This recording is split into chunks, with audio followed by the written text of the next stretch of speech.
2016년 새해 첫 주일에 이 자리에 참여하신 여러분들과 여러분들 가정에 하나님의 크신 은혜와 평강이 더욱 충만하시기를 바랍니다. 세상이 발전해 갈수록 갈등 관계가 더욱 많아지고 깊어지는 것 같습니다. 갈등은 교회 밖에서뿐만 아니라 교회 안에서도 심심찮게 일어나는 것을 볼 수 있습니다. 그리고 이 갈등을 해결하기 위해 많은 비용이 요구되는 실정입니다. 지난해 우리 앞에 드러난 가장 큰 갈등으로는 IS 사태를 꼽을 수 있을 것입니다. 이슬람에는 양대 분파인 수니파와 시아파가 있습니다. 이 IS는 수니파에 속합니다. 이들에게는 같은 이슬람인 시아파가 적입니다. 우리는 흔히 중동을 단일 이슬람 권역으로 보는데 실제 이들에게는 국가에 대한 개념보다는 수니파냐 시아파냐 하는 것이 더 중요해 보입니다. 터키가 미국과 친하고 IS를 반대하는 것처럼 보이지만 러시아가 자국 전투기가 터키군에 의해서 추격당한 뒤에 터키가 IS와 내통하고 있다고 몰아붙이는 것도 터키 국민 대부분이 IS와 같은 수니파이기 때문입니다. 시리아 내전으로 인한 난민들이 유럽으로 몰려오자 유럽에는 인종 갈등이 깊어지고 있습니다. 그러면 지금 우리는 어떻습니까? 지난해 우리 젊은이들에게 많이 회자된 것이 수저 논란이 아닌가 생각됩니다. 부모로부터 아무것도 물려받은 것 없이 태어나 아무런 도움도 받지 못하는 상태를 의미하는 흙수저와 그와 반대 개념의 금수저, 은수저 논란입니다. 여전히 정치권을 지배하는 지역 갈등, 이념 갈등이 심각한 가운데 있습니다.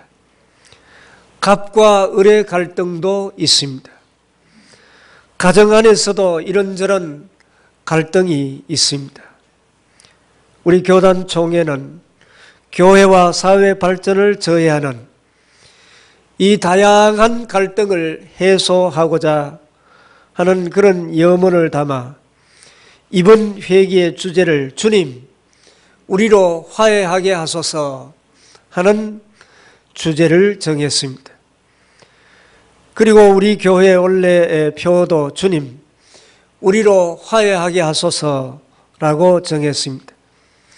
성경에 나오는 화해와 연관된 말로는 화목, 평강, 화평, 평화 이런 단어를 찾아볼 수 있습니다. 오늘 본문에 기록되어 있는 화목이라는 말은 서로 뜻이 맞고 정다운 상태 그런 의미를 담고 있습니다. 그리고 화해란 싸움하는 것을 멈추고 서로 가지고 있던 안 좋은 감정을 풀어내는 것을 의미합니다. 화목이나 평화, 평강, 화평이 싸움이 없는 그런 상태를 의미하는데 반해 화해는 싸움을 멈추고 이제 모든 갈등 상태를 풀어내는 이런 과정을 나타냅니다. 오늘 우리에게 더 필요한 것은 평온한 그런 상태를 유지하는 것도 중요하지만은 이런 갈등의 상태를 넘어서는 중재 과정이 더 중요하고 갈등과 반목을 이겨내고 극복해 나가는 과정이 더 소중하다는 의미에서 주여 우리로 화목하게 하소서 보다는 화해하게 하소서 하는 그런 단어가 선택이 된 것입니다. 예수님은 마태복음 5장 9절에서 화평하게 하는 자는 복이 있나니 그들이 하나님의 아들이라 일컬음을 받을 것이며 그렇게 말씀하셨고, 계속해서 마태복음 5장 23절 24절 말씀 보면 예물을 제단에 드리려다가 거기서 내 형제에게 원망 들을 만한 일이 있는 것이 생각나거든 예물을 제단 앞에 두고 먼저 가서 형제와 화목하고 그 후에 와서 예물을 드리라, 이렇게 말씀하고 있습니다. 하나님 앞에 예물을 드린 것보다 형제와 화해하는 것이 더 먼저임을 주님은 말씀하고 있습니다. 예배는 하나님이 예수 그리스도 안에서 베푸시는 용서와 은총을 성령의 감동하심으로 받아들이고 화해가 이루어지는 자리입니다. 그 자리에는 나뿐만 아니라 나와 불편한 관계에 있는 형제, 원수처럼 여기는 형제도 함께 있어야 하는 자리입니다. 그렇게 함께 예배드리기 위해서는 먼저 화해하는 것이 중요합니다. 물론 이 화해는 성령님의 도우심으로 가능한 것입니다. 우리는 연약한 사람이라 때로는 상대방에게 감정을 상할 수도 있고 다툴 수도 있습니다. 또는 겉으로 표현할 수는 없지만은 어떤 사람을 대하기가 심히 불편할 수도 있습니다. 그런데 우리가 서로 불편해지고 감정이 격해지는 이유는 대부분이 사소한 감정에서부터 비롯되는 것입니다. 교회 안에서도 마찬가지입니다. 대부분의 경우 감정이 상해서, 마음이 상해서 서로 사이가 멀어지고 또 여러 가지 크고 작은 분규가 일어나게 되는 것입니다. 문제는 항상 상대가 잘못되었다고 생각하기 때문입니다. 매사의 판단이 정확한 분도 자신이 분교의 당사자가 되면 감정이 앞서는 것을 보게 됩니다. 의식적이든 무의식적이든 자기 자신이 무조건 옳다는 것입니다. 내가 옳은데 사과하고 화해를 청하면 내가 잘못한 것을 인정하는 꼴이 되기 때문에 먼저 사과하고 화해를 청할 수가 없다는 것입니다. 상방이 그렇게 생각하기 때문에 교회 안에서 참 화해가 어려운 것을 보게 됩니다. 내가 옳다고 생각이 되어도 예수님처럼 자기 자신을 낮추고 또 낮추면 화해하지 못할 일이 없는 것입니다. 요즘 재판 만능 시대인 것 같습니다. 많은 교회 안에서 크고 작은 분쟁이 일어나게 되는데 교회 안에서 일어나는 문제를 세상 법적으로 가지고 가는 경우를 보게 됩니다.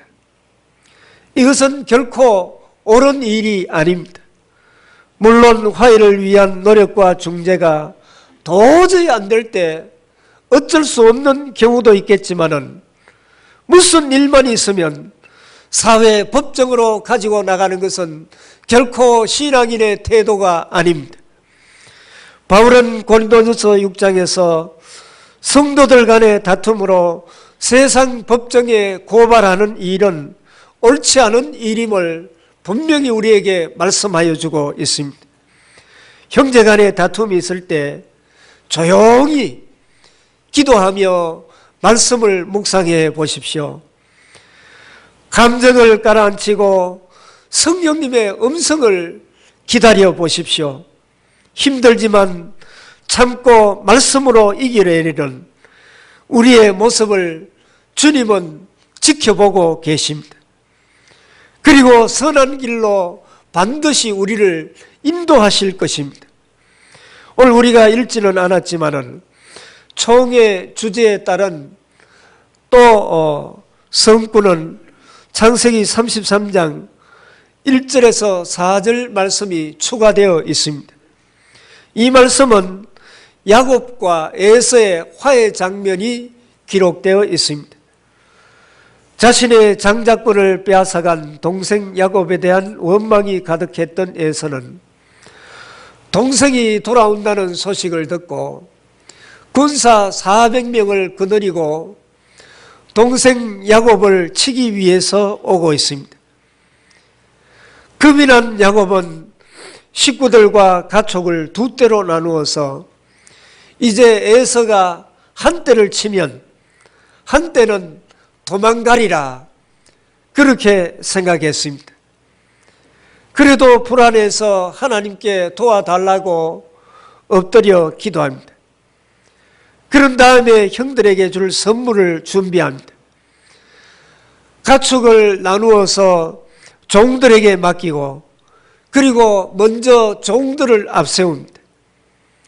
이렇게 형에게 보내는 선물을 앞세우고 시간을 보내다가 밤에 4명의 아내와 11 아들을 차례로 야복강 나루를 건너보내고 혼자 야복강가에 남았습니다. 그 밤에 야곱은 야복강가에서 천사와 밤새도록 씨름하며 새벽에 허벅지 관절이 위골됨으로 말미암아 마침내 그가 이스라엘이라고 하는 새 이름을 얻게 됩니다. 하나님을 만난 야곱은 남을 속이면서 자신의 욕심만을 위하여 살아온 이와 같은 삶을 완전히 청산하게 됩니다. 에서의 마음을 얻으려고 잔머리를 굴리던 그런 야곱이 하나님을 만나고 거듭난 이후에 이제 더 이상 에서를 두려워하지 않고 화해를 위해서 적극적으로 앞장서는 모습을 볼 수가 있습니다. 전에는 종과 가족을 앞세우고 자신은 맨 뒤에 따라가면서 형 에서가 이제 치면 자기는 할 수만 있으면 도망을 가려고 그런 계획을 세웠지만은 이제는 가족들 맨 앞장서서 나아가서 형에게 적극적으로 용서를 구합니다. 자신은 형의 종입니다. 그렇게 말하면서 형에게 7번 절을 하고 형의 너그러움을 구하였습니다. 그리고 자신의 재산도 자신이 노력해서 얻은 것이 아니라 하나님께서 내게 주신 선물입니다. 그렇게 고백하면서 그 재산을 형에게 나누어 주고 형에게 모든 잘못을 고백하고 용서를 구하였습니다. 이것은 지난날의 잘못을 용서해 달라는 야곱의 간절한 마음을 나타내는 것으로 자신의 자존심이나 두려움을 버릴 때 할 수 있는 태도입니다. 이런 야곱의 진심 어린 이런 태도로 말미암아 에서의 마음은 여름에 눈 녹듯이 순간적으로 동생을 죽이려고 하던 그 모든 악한 감정이 녹아내립니다. 그리고 이제 미움과 원한으로 400명의 장정을 거느리고 동생을 치기 위해서 달려왔던 에서는 마침내 동생 야곱을 끌어안고 서로 화해하는 이와 같은 장면이 창세기 33장 4절에 기록되어 있습니다. 에서가 달려와서 그를 맞이하여 안고 목을 어긋맞추어 그와 입맞추고 서로 우니라. 참으로 감동적인 장면이 아닙니까? 서로 용서함으로 형제간에 서로 죽이려고 이를 갈던 이와 같은 형제 갈등이 해소되고 사랑이 회복되고 마침내 화해가 이루어진 것입니다. 행복한 삶을 위해서는 사람과 사람과의 화해가 이루어져야 됩니다. 그러나 여기서 우리가 꼭 기억해야 될 것은 사람과 사람과의 화해 이전에 하나님과 우리 인간과의 화해가 먼저 이루어져야 됩니다. 야곱이 야복강가에 하나님과 밤새도록 씨름하여 철저하게 자신이 죄인인 것을 깨닫고 회개했을 때 하나님과의 평화가 이루어지고 그리고 인간과의 관계도 화해가 이루어진 모습을 보게 됩니다. 야곱이 그랬던 것처럼 우리가 현실에서 경험하는 갈등이 클수록 우리는 더욱더 하나님께 나아가 기도하며 하나님과 화해하는 것이 중요합니다. 창세기에는 또 다른 형제간의 갈등과 화해 사건이 기록되어 있는데 바로 야곱의 12 아들 이야기입니다. 야곱이 가해자로서 화해를 시도했다면 11번째 아들인 요셉은 피해자의 입장에서 화해를 시도한 경우입니다. 부모의 편애로 인해서 요셉과 다른 형제들 간의 갈등이 심각했습니다. 다른 형제들은 아버지의 사랑을 독차지한 요셉을 차라리 죽여버렸으면 좋겠다 할 정도로 그들의 갈등은 심각했습니다. 야곱의 가정이 어떠했는지 상상해 보십시오. 가장인 야곱은 성공을 위해서는 수단과 방법을 가리지 않는 비인격적인 사람이었습니다. 4명의 여자와 살면서 서로 다투고 시기하는 이런 가운데 수많은 갈등과 어려움을 겪어야 했습니다. 배다른 12명의 아들과 1명의 딸로 인해서 늘 가정 불화가 있었고 질투와 미움과 복수와 시기가 끊임없이 일어나는 이런 문제 가정이었습니다. 요셉은 그런 가운데 11번째 라헬의 아들로 태어나서 아버지의 사랑을 독차지하게 됩니다. 그리고 형들의 잘못을 아버지에게 고자질하며 아버지의 칭찬을 듣고 그렇게 쭉 자라나면서 형들의 미움은 하늘을 찔렀습니다. 그래서 요셉은 형들의 미움으로 말미암아 결국 죽임을 당할 그런 위기에 4번째 아들인 유다 덕분에 겨우 죽음을 면하고 애굽으로 종으로 팔려가서 종살이를 하게 됩니다. 종살이 하던 중에도 또한 억울한 누명을 쓰고 감옥에 갇히는 신세가 됩니다. 우여곡절 끝에 마침내 요셉이 애굽의 총리가 되었을 때 20여 년 만에 극적으로 형들을 만나게 됩니다. 창세기 50장 19절에서 20절 말씀 보면 요셉이 그들에게 이르되 두려워하지 마소서 내가 하나님을 대신하니까 당신들은 나를 해하려 하였으나 하나님은 그것을 선으로 바꾸사 오늘과 같이 많은 백성의 생명을 구원하게 하시려 하셨나니 자신들이 행한 과거의 일 때문에 요셉이 복수를 할까봐 두려워 떠는 형들에게 요셉은 용서와 함께 당신들은 나를 미워해서 나를 죽이려고 했지만은 그러나 당신들이 한 것이 아니라 하나님이 하신 것입니다. 이 모두가 하나님의 섭리였습니다.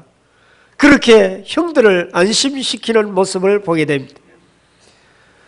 요셉 자신도 많은 상처를 받았지만은 그런 자신을 통해 일하시는 하나님의 섭리와 하나님의 뜻을 깨닫게 되었고, 그로 말미암아 오히려 다른 형제들의 상처를 치유하는 화해자가 된 것입니다.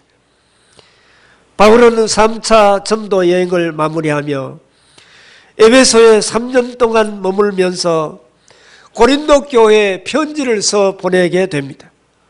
그것이 바로 고린도 전서입니다. 그런데 그 후에 고린도 교회로부터 좋지 않는 소식이 들려왔습니다. 그래서 디도편에 한 통의 편지를 써서 보냈는데 그 뒤로 아무런 연락이 없자 바울은 더 이상 기다리지 못하고 그리스 북부 지역인 마게도냐 지방으로 가서 이제 거기에서 디도를 만나게 됩니다. 디도를 만나 고린도 교회에 반가운 소식을 듣게 되고 그에 대한 답변으로 기록한 서신이 고린도 후서 오늘 읽은 말씀입니다.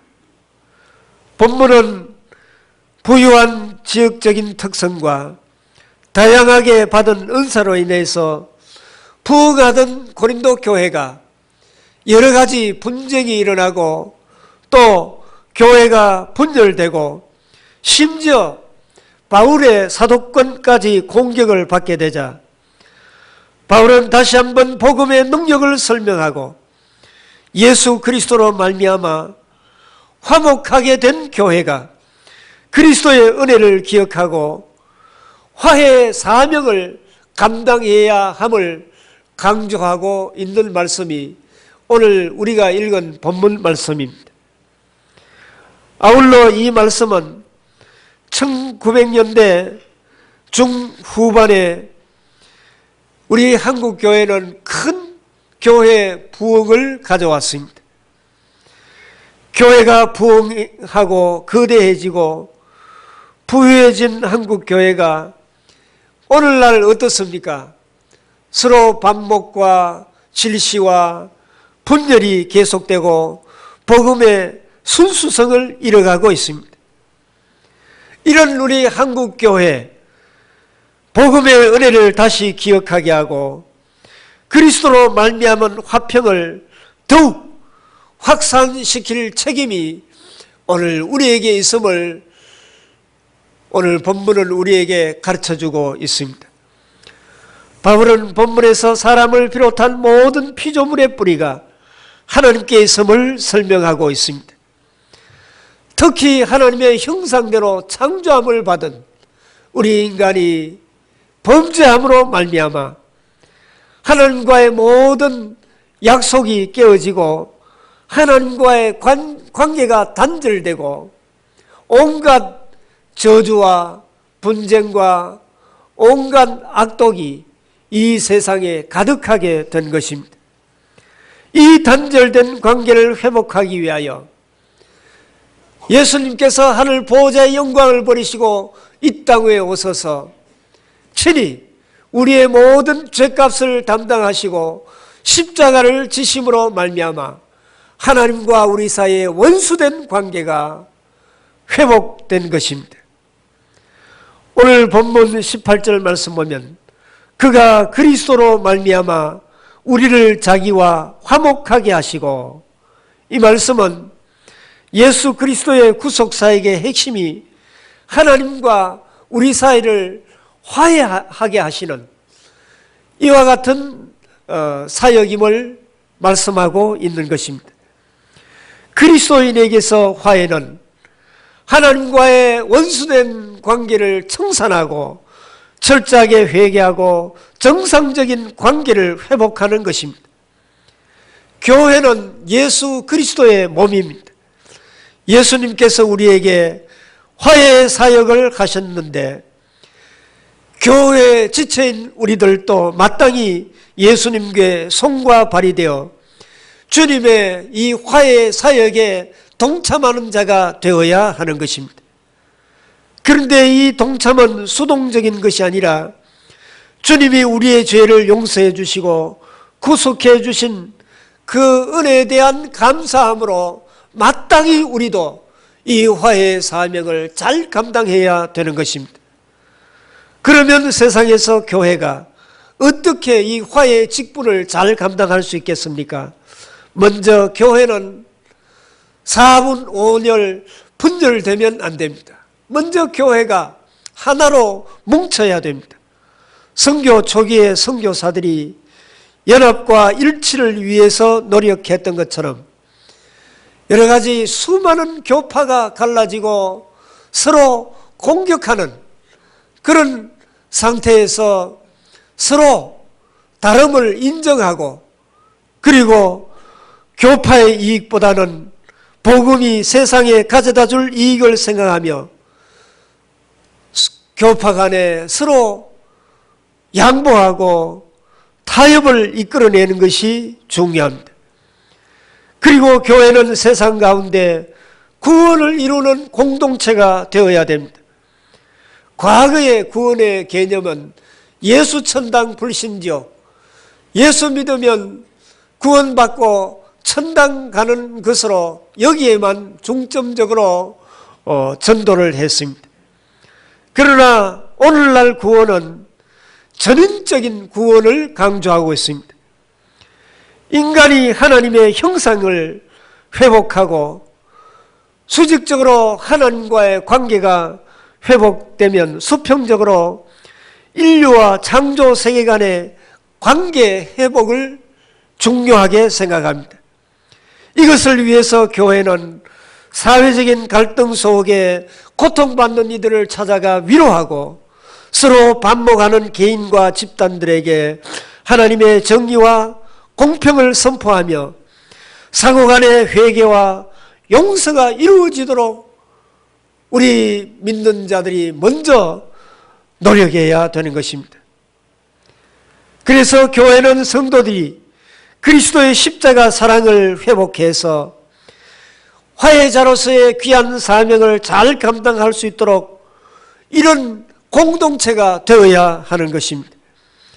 하나님께서는 하나님과 인간 사이의 화해를 위해서 예수 그리스도를 이 땅 위에 보내주셔서 예수님이 십자가에 달려 죽으심으로 이제 하나님과 우리 사이의 관계가 회복되고 또 예수님은 다시 우리에게 화해 사명을 주셔서 우리를 세상 가운데로 보내신 것입니다. 따라서 우리 모든 그리스도인들은 예수님의 대리인으로 화해자가 되어서 그리스도의 몸된 교회는 화해 공동체가 되어야 하는 것입니다. 이제 2016년 새해에는 하나님께서 우리를 세상에 보내신 그 귀하신 뜻을 깊이 깨닫고 그 뜻을 온전히 이루어드리는 한 해가 되어야 할 것입니다. 먼저는 우리 가족 간에 화평이 이루어지고 화해가 이루어져야 할 것입니다. 죄인으로 죽었던 나를 살리시고 하나님의 자녀 삼아주신 그 크신 은혜를 생각하며 어떤 경우에도 우리가 화해를 도모하는 성도가 되어야 할 것입니다. 교회 안에도 아직 마음이 불편한 사람이 있으면 내가 먼저 찾아가 손 내밀고 화해하시기를 바랍니다. 하나님과 우리 사이의 화해를 위해서 예수님은 자기 자신을 십자가에 매달라 죽이고 피 흘리면서 화해 제물이 되셨습니다. 예수님을 따르는 우리도 형제와 화해를 위해서 자신을 희생시키는 이런 각오가 없이는 결코 화해가 이루어질 수 없습니다. 이 땅에 하나님의 나라가 이루어지고 하나님의 평화가 이루어지도록 내 자신을 십자가에 매달고 철저하게 자기 자신을 낮추고 희생함으로 말미암아 내 자신을 통해서 성도들 간에 그리고 이 지역사회, 이 민족이 하나가 되는 그런 놀라운 역사가 있어야 할 것입니다. 하나님과의 화해가 제일 먼저임을 기억하시고 하나님 앞에 철저하게 회개하시기를 바랍니다. 그리고 하나님께서 주시는 그 구원의 은혜로 말미암아 우리 모두 하나님의 크신 사랑을 받았는데 놀라운 주님의 사랑을 가지고 우리 사이의 모든 갈등이 주님의 사랑으로 다 녹아지는 그런 진정한 화해와 평화가 우리 가정에서부터 우리 교회, 이웃 간에, 성도 간에, 이 민족에게 퍼져나감으로 말미암아 우리 자신으로 통해서 화해 공동체가 되는 놀라운 역사가 2016년 이 한 해 꼭 있기를 바랍니다. 자비하신 하나님, 그 크신 은혜를 진심으로 감사합니다. 우리 교단 총회로부터 우리 이 교회가 주님, 우리로 화해하게 하소서 하는 귀한 표를 허락하여 주셨는데 하나님과 우리 사이에 가로막힌 죄의 담이 있으면 예수 그리스도의 십자가로 화평이 이루어지게 하여 주시옵시고 나아가 하나님의 은혜로 구원받은 우리들이 그리스도의 사랑으로 우리의 가정, 우리 교회, 우리 직장, 내가 속해 있는 모든 이 사회, 내 자신을 통해서 진정한 화해가 이루어지게 하시고 평화가 이루어지는 놀라운 역사가 있게 하여 주시옵소서. 예수님 이름으로 간절히 기도하옵나이다. 아멘.